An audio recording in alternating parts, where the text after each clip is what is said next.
hold your mouth just right.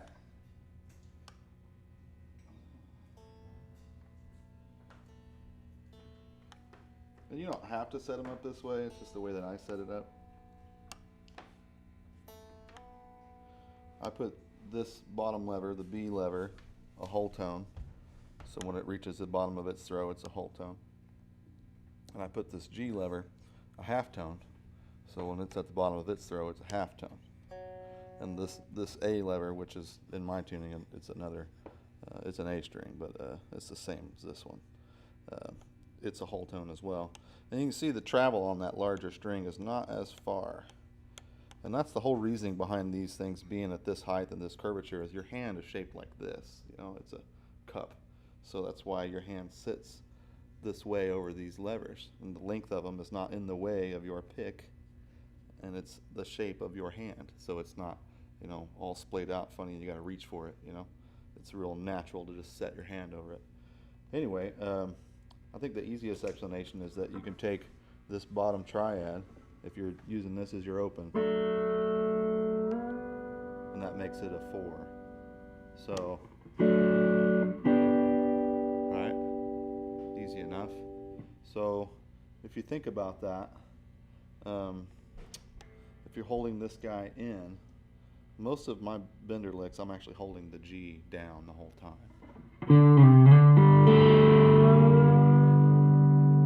So,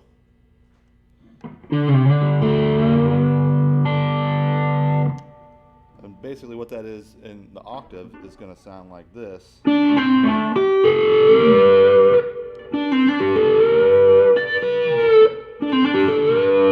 I'm never letting go of that G lever. I'm still holding it down the whole time.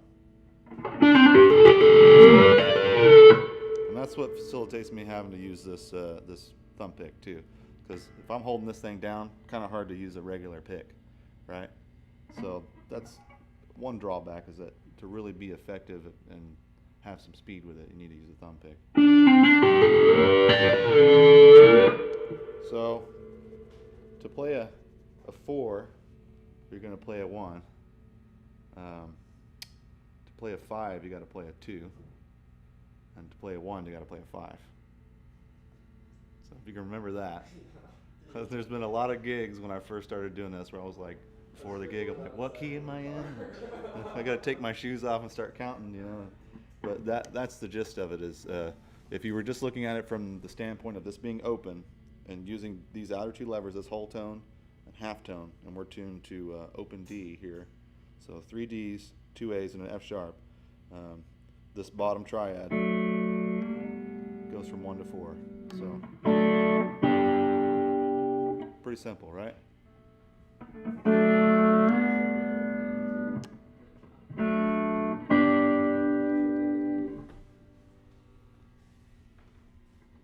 What do you need from me, guys? What's that? Need anything from me on that? Maybe go over that last chord change so we can see both hands. Okay. Maybe start from where you were explaining if you want to play 2, you gotta play 1. Okay. That would be easier. So, and it's hard for me to repeat it because I got to remember it. Now it's committed to memory in such a way that I don't think about it. But to play a 4, you're going to be playing a 1, and that's my opening explanation there. Is this bottom triad is now a 4. Right, same thing. So to play a 1, you're going to have to play a 5. So my 5 is up here. If that's my 1, that's my root. But that by itself is a 5. Right? And to play a 5, you have to play a 2. Now that makes perfect sense, because if you think about it, we're playing a 4 with the 1. So if you move up 1 more, it's a 2. Now it's a 5. Does that make sense? So here's my 5 chord, right?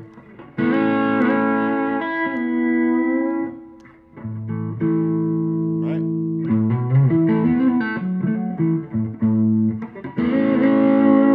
That's my 2.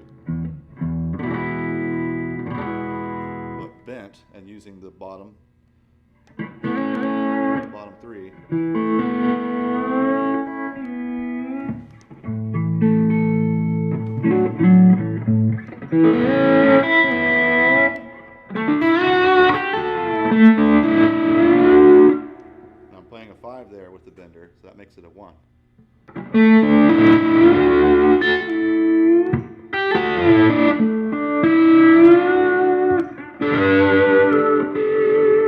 Because that's the octave, that's a 4. Because it's a 1 again, right?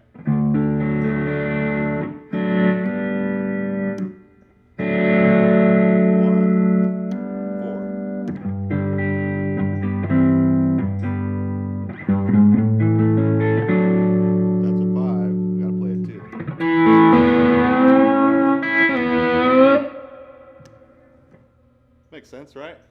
So then the tricky part is moving it up, and you just have to remember how far all those things are away from one another. So if I'm going to play the G,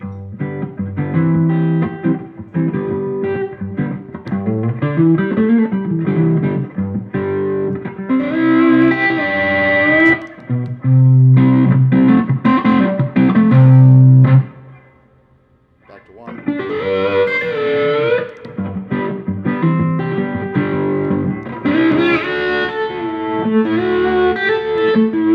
That's a 5.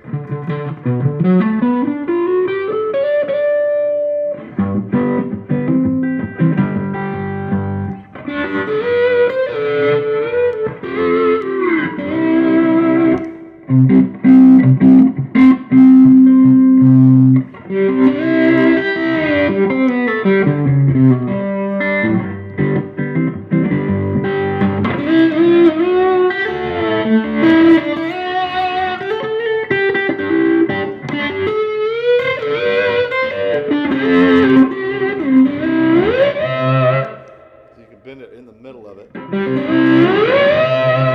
this sounds like a steel, right? That's exactly what those guys are doing.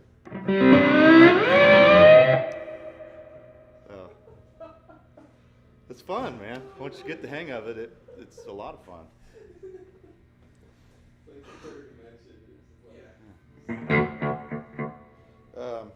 I really don't use this one a whole lot. It's fun for so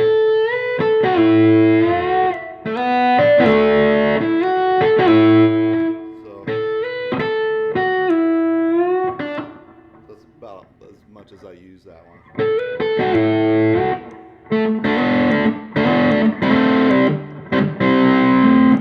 So it's a little less useful because it's got that low note instead of having the high inflection that you're so used to with a steel player. That it's harder to use that low one, at least for me, at this point.